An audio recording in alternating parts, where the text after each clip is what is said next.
Halo teman-teman, assalamualaikum warahmatullahi wabarakatuh. Selamat datang kembali ya teman-teman di channel Calon Petani Official.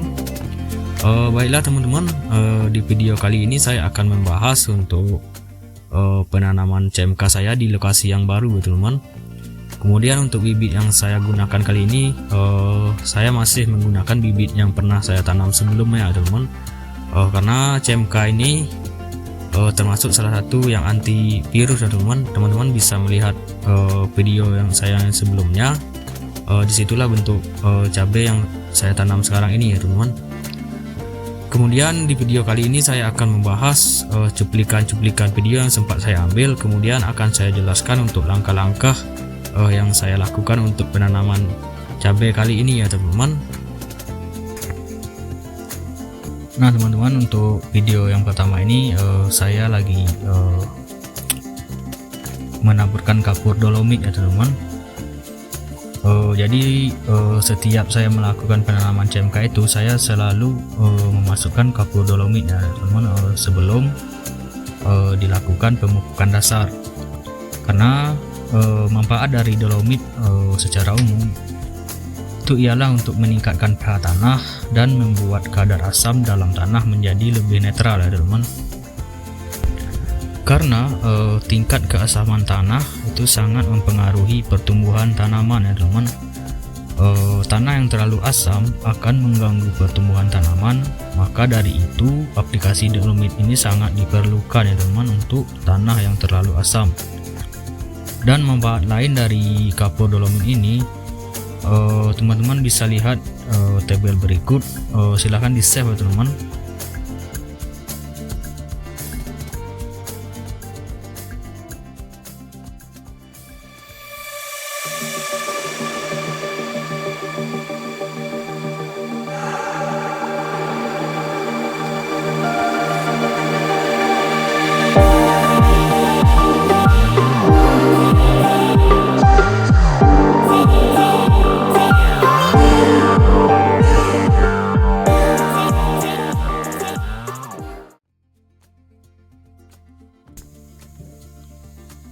Nah di video ini saya sedang melakukan penaburan pupuk kompos ya teman-teman. Jadi manfaat pupuk kompos ini ialah untuk meningkatkan daya ikat tanah terhadap air ya teman, sehingga dapat menyimpan air tanah lebih lama.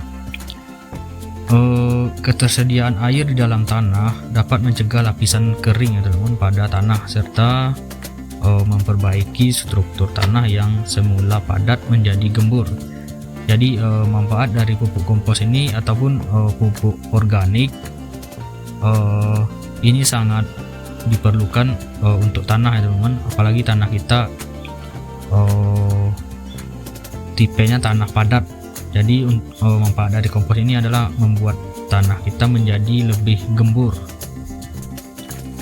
Dan daya ikat pupuk kompos ini terhadap tanah itu cukup lama ya teman-teman, sehingga pupuk kompos ini dapat mempertahankan kelembapan atau menjaga kelembapan tanah kita supaya tetap lembab di cuaca yang sangat terik ya teman-teman. Nah selanjutnya ialah pemberian pupuk dasar ya teman-teman. Pupuk dasar ini juga penting ya teman-teman. Tujuannya adalah untuk menyediakan unsur makro dan mikro pada awal pertumbuhan tanaman kita ya teman-teman. Tujuannya adalah untuk mempercepat proses pertumbuhan tanaman serta mempercepat proses produksi buah ya teman-teman. Dan di sini saya hanya menggunakan dua macam pupuk dasar ya teman-teman. Yang pertama saya menggunakan pupuk NPK Ponska ya teman. Dan yang kedua saya menggunakan pupuk Vertipos ya teman.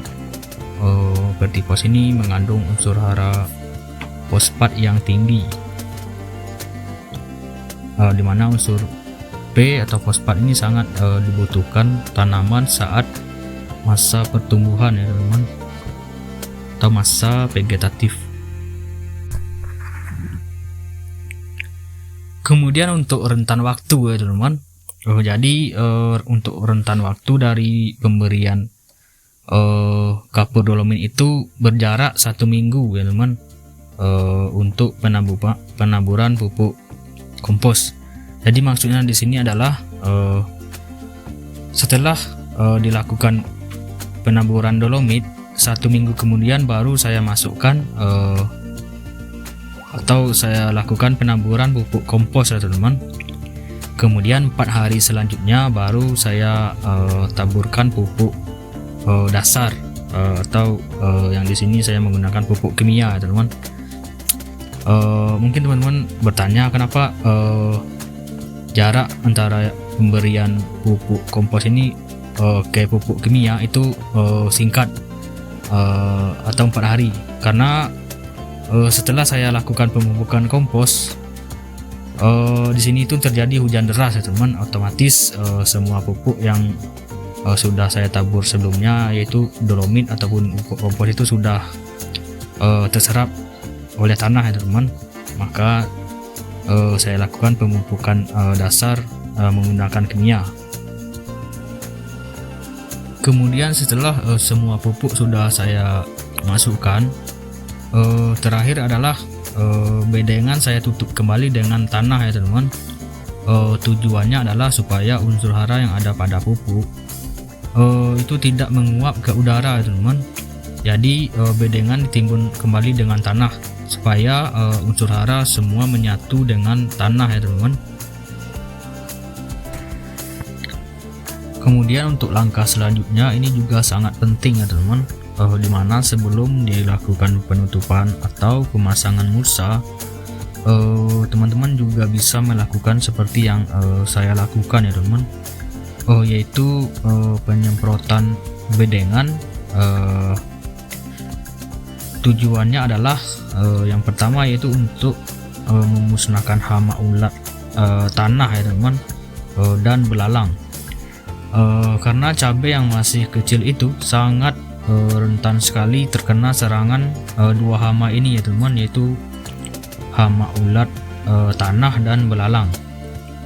Untuk insektisida yang saya gunakan yaitu decis ya teman-teman, dan decis ini saya campur dengan agrep.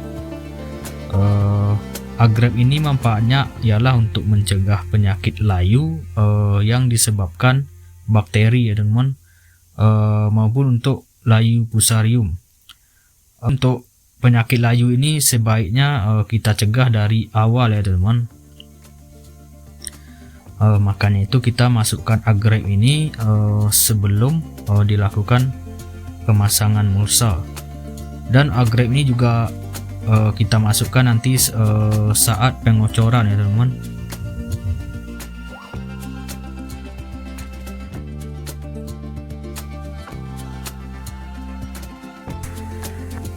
Dan mungkin ada sebagian teman-teman yang belum familiar dengan agrep ini. Jadi agrep ini adalah bakterisida ya teman-teman. Dia sangat ampuh untuk mencegah penyakit layu ya teman-teman pada tanaman cabai kita. Agrep ini sebenarnya bisa disemprotkan, tapi untuk penyemprotan kita menggunakan agrep ini yaitu secara tunggal ya teman, jadi tidak perlu dicampurkan dengan pestisida yang lainnya. Dan untuk agrep ini juga bisa dikocorkan ya teman, dicampur dengan pupuk kimia. Nah, untuk yang selanjutnya bisa teman-teman lihat di sini, di mana di sini itu telah saya lakukan pemasangan mulsa ya teman-teman. Bahkan juga sudah saya lakukan penanaman. Dan untuk umur cabai saya ini yaitu sudah berumur sekitar 1 minggu ya teman-teman, dan belum pernah saya lakukan penyemprotan ataupun pengocoran ya teman-teman.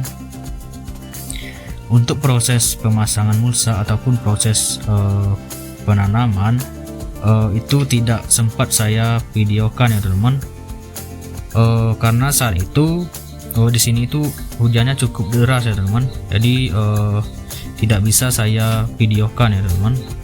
Namun di sini saya akan menjelaskan beberapa poin ya teman-teman.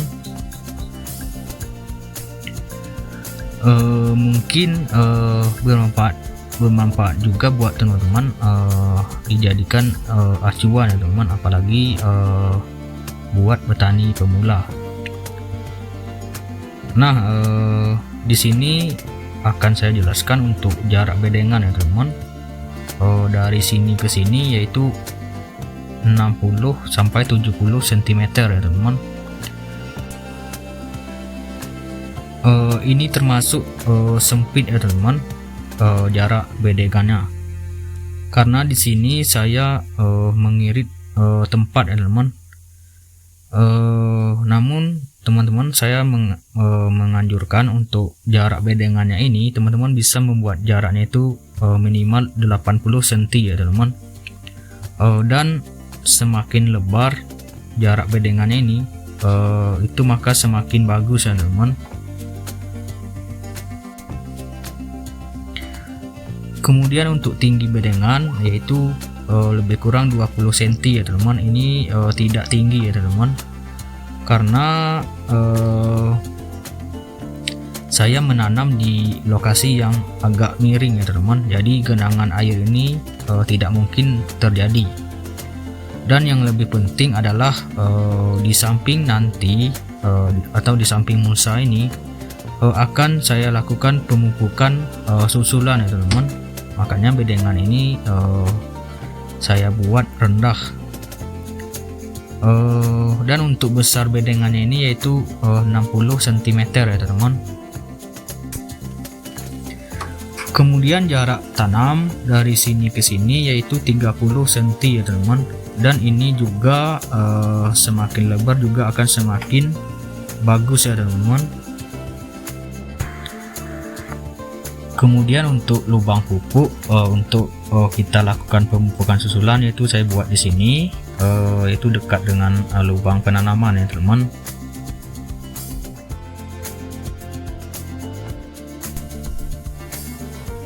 Dan itulah langkah-langkah yang saya lakukan sampai proses ini ya teman-teman. Mungkin ada lagi yang ingin teman-teman tanyakan, silahkan ditulis dalam kolom komentar ya teman-teman. Terima kasih buat teman-teman yang sudah menonton video ini sampai habis. Semoga bermanfaat buat kita semua teman-teman. Dan untuk video yang selanjutnya adalah apa saja yang saya gunakan untuk penyemprotan pertama ya teman-teman, ketika cabai kita berumur 2 minggu setelah pindah tanam, dan cara merimbunkan cabai kita ini sejak dini ya teman-teman. Demikianlah untuk video kali ini. Jika teman-teman menyukai video ini, silahkan di like, share, dan subscribe channel ini ya teman-teman. Semoga menjadi penyemangat saya untuk membuat konten-konten selanjutnya teman-teman. Demikianlah untuk video kali ini. Assalamualaikum warahmatullahi wabarakatuh.